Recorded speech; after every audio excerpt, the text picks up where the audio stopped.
जय जगन्नाथ शुभ सकाळ मु डेलांगुर जय कहूँ जेहेतु पुरी बासिंदा सकाल गोटे अनुभूति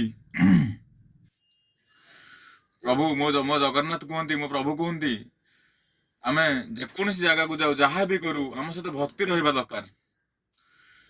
छोट उदाहरण आम जदि बुलवा जाऊे जेकोसी जगह को जदि भक्ति की मन सहित मन हृदय सहित आम नहीं जावा से बुलवा जगहटा ही तीर्थ जगह हो।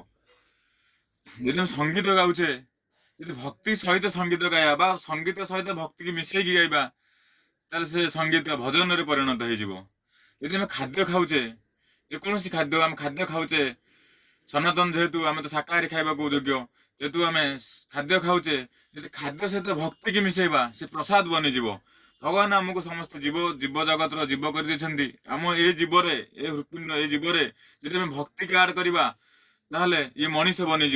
ये मनीष जे समस्त जीवजंतुंकर साहाय्य कम आसीपर। जय जगन्नाथ।